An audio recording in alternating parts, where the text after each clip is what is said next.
Hey YouTube, this is Charisma and this is my healing journey. Welcome. If you're new, welcome to my channel. If you're returning, thank you for the love. Thank you for the support. I really do appreciate it. It keeps me motivated to push out more content and to help as many people as I can with as you come along with me on my healing journey.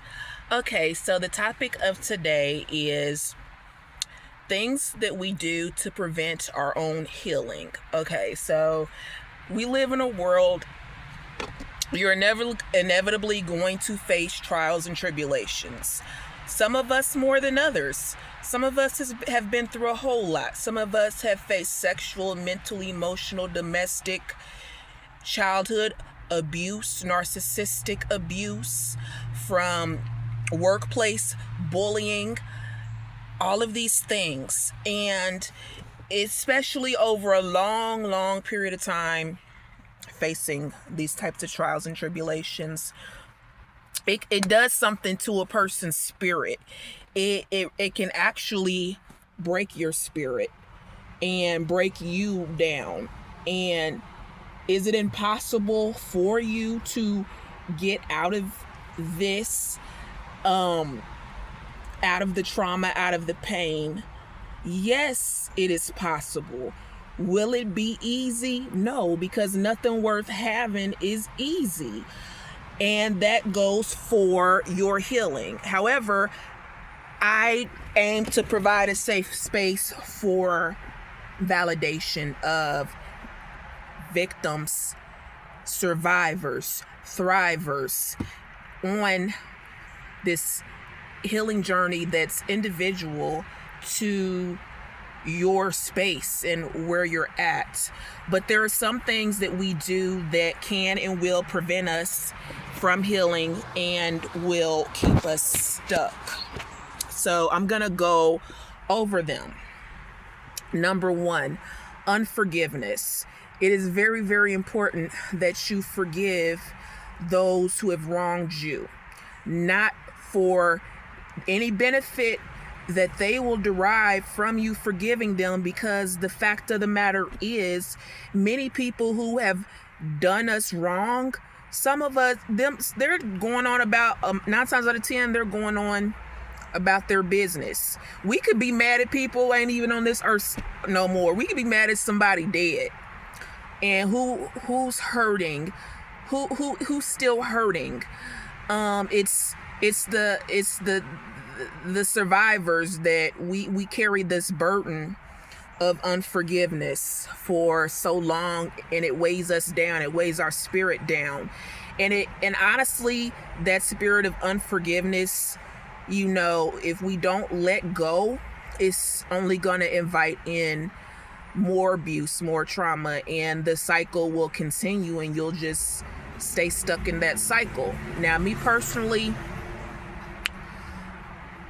forgiveness is something that I could never have arrived at without the help and the grace and the mercies of God. It was never going to happen.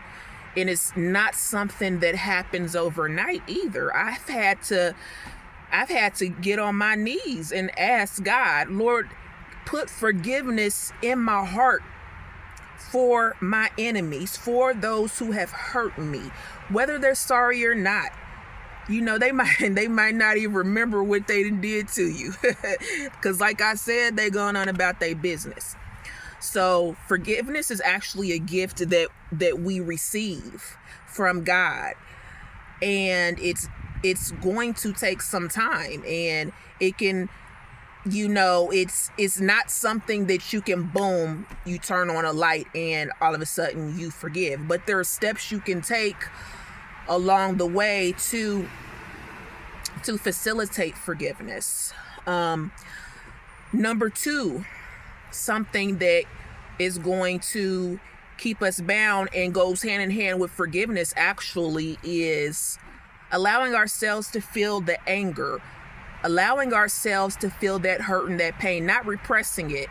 Not, because I'm gonna be honest, for me, for the longest, I couldn't even, and it was a survival. I think it was more so a survival thing.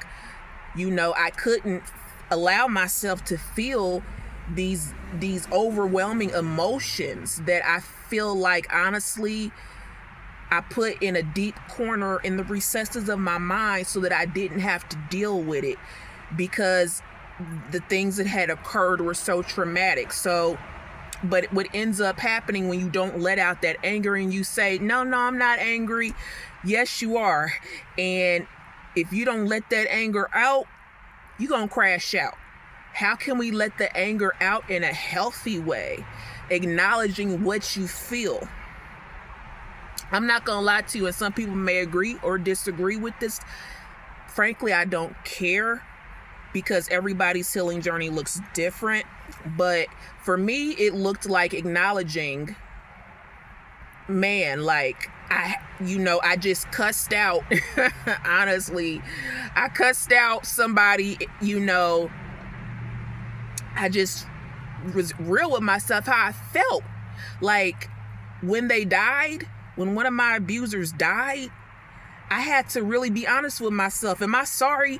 No. And if I could have went to the funeral, I would have spit on their corpse or spit on their grave. Like, would I really do those things in hindsight? No. But in my mind, like, I was imagining like doing these things, because that's the type of hurt and the pain that they had caused. And that's just how I felt. And there's no right or wrong way to feel. How you supposed to feel when somebody has done terrible things to you? You gotta let yourself feel that anger and that pain. And you know what happened when I acknowledged how upset and how angry I felt? As soon as I acknowledged it, it was like a weight lifted off of me, and I was able to breathe, and I was able to let it go. And I felt like my eyes was open for the first time, and I can see that even though they meant it for my bad, God still got the glory out of the situation and the circumstance. Because at the end of the day, I'm still standing.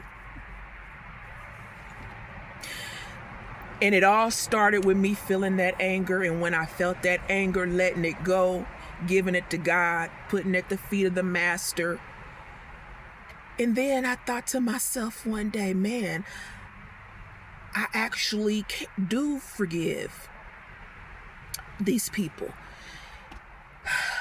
Little by little. And sometimes I feel it all over again, but that anger, it's resided, it's lessened little by little. Okay? So number 3, not letting yourself feel the anger. Because if you don't let yourself feel the anger, you're going to crash out. You're going to be the one who suffers. I can't tell you how many times I suffered trying to get revenge, trying to get back, and it backfired on who? It backfired on me. That's who it ended up backfiring on. All right, so number 4, and I've been thinking about these things all day, but I'm kind of just not exactly freestyling, but I'm just kind of letting it flow out as God sees fit for the things to flow out. So number 4, something else that keeps us bound and prevents our healing is not changing our environment, not changing our circumstances, not changing the people, places, and things that cause the pain, because you're not going to heal in the same environment, in the same space that caused you pain. Me personally, I've been gone. It'll be a year, May 30th, that I left my hometown, Indianapolis, and came to Philadelphia. And in a year's time, my life has turned all the way around for the better. I've done a 180, not a 360, because when you do a 360, you end up right back in the same predicament you in. I did a 180. Has it been hard? Yes. Has it been tough? Yes. Has it been worth it? Yes, because I've been able to break chains and cycles and strongholds, because I was able to get up physically out of the place that had caused me so much pain, had caused me so much memories, and now I'm able to move forward and create new memories. I don't have to gravitate towards the same types of people who I grew up surrounded by in my hometown. I don't have to repeat the same mistakes that I did. I have the power. The power lies within me to make the changes that needed to be made. And number 5, which leads me to number 5, not taking accountability for the part we played in our suffering. And I want you to understand me. I'm not victim blaming. I'm not saying that what you've gone through doesn't deserve to be acknowledged and that you don't deserve to be validated. But when we remain unhealed, we oftentimes repeat cycles over and over again and again. And we say, look, we're used to being victimized. That me personally, I identified, that was the only identity I had, was as a victim. I took that identity on and I said, this is me. This is who I am. This is how it's always going to be. And because I felt that in my mind, that's what ended up happening. So, but I'll tell you the point when things started to change and turn around for me. When I started understanding the part I played. I'm not talking about the things that happened in childhood, because that's not my fault. But I'm talking about as I grew up, as I became an adult, and I kept on choosing the same types of men who I knew meant me no good, surrounding myself with people who I knew just reenacting the trauma. And it didn't stop. Nothing was gonna stop me from doing that, save for the grace and mercies of God, number 1.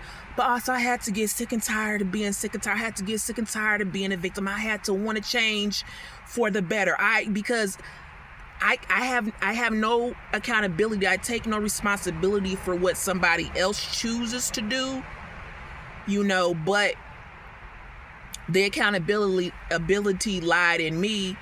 Why am I gravitating? Why am I giving this type of individual the time of day? Why am you say you want to be a wife. Why are you having sex out of wedlock? Why you say you want to change your life for the better. Why are you still doing drugs? Why are you still going to the club? Why are you still drinking alcohol? The choices and decisions that I made had to change to align with who I saw myself as. I may not have been there at that time, but I knew where I wanted to be. Okay? Number 6, it's going to take some time. Not giving yourself time. Not forgiving yourself. Not giving yourself grace. That will also keep you unhealed. You have to forgive yourself for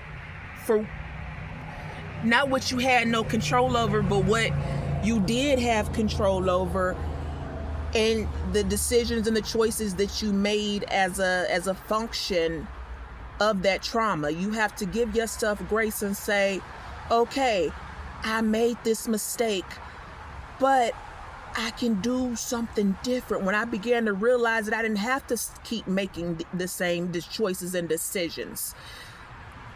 And the way that I was going to stop making the same choices and decisions was to change the way I thought. Change the way I viewed myself even. Be not conformed to this world, but be ye transformed by the renewing of your mind. I had to get my mind right. Sometimes I would hear the voice of my auntie telling me I was going to end up like my daddy, dead. all of these things. And I had to rebuke that. I had to say, Satan, I rebuke you. I had to understand that I had power. I had the power to fight back against that. I didn't have to accept that. And every time a negative thought came, I would, even though it was so foreign and so weird to me, I would begin saying, no, if that's the case, then I would have already been dead. God's hand is and was and remains on me. Even when I didn't love myself, he still loved me. So that can't possibly be true, what that voice is saying. Because people don't understand, God speaks to us, but so will the enemy.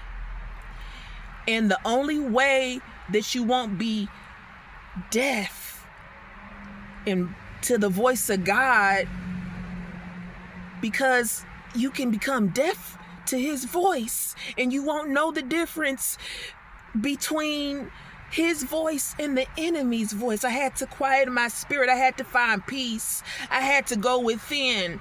I had to stop looking for love in all the wrong places. I had to go deep. I had to dig deep and do some soul searching. And it took me on my knees and face down prayer. That's when the solutions came. That's when the breakthrough came. And that's when God set the captive free. But it was a process. It didn't happen overnight. Number 7, we on number 7. Give yourself time, because it is not going to happen overnight. I'm telling you, the work that I've done, it's taken at least a decade. And I'm still not where I want to be. But I thank God I'm not where I once was.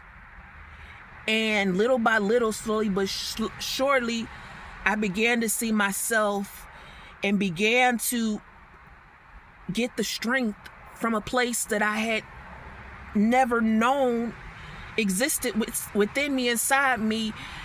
And I began to get better.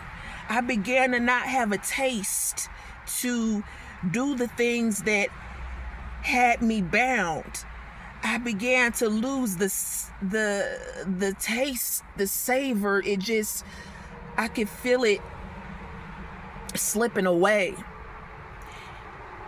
And the transformation begun and continues to this day, this journey. And these are the things that if you don't do, you will stay stuck. If you do these things that I've reviewed and gone over with you, slowly but surely, little by little, you will see improvement. You will get better with the help of the Lord. Seek ye first the kingdom, and all of these things shall be added to you. And number 7, you need support. You cannot heal on this journey all by yourself. You can't do it. I know me, I couldn't do it without God. And I couldn't do it. As many crappy therapists that I've had, I believe I've had 2 in all my years of going through therapy. And I've been in therapy since I was 13. 2. I thank God I had 2 good ones. One who helps me to understand that in order for me to heal, I had to heal and address that broken little girl inside of me and heal my inner child. And the second one who encouraged me to leave Indianapolis. So I could go on and on about this subject. I could talk about this forever. Hey, I guess that's why I have a channel. But for today, I'm going to have to wrap it up. And I hope the message today helped you in some way, somehow. And I hope it helps you to see that where you're at right now, if you're in a deep, dark place of despair due to your trauma, depression, wherever you're at, that you don't And that's not the end. God is good. And if he can set me free, he can set you free too. So I hope you really got something out of my message today. Please like, comment, and subscribe. And a special thank you to all who donate to this ministry, because at the end of the day, this is a ministry. Thank you once again. This is Charisma, and this is my healing journey. I love you. God bless and peace.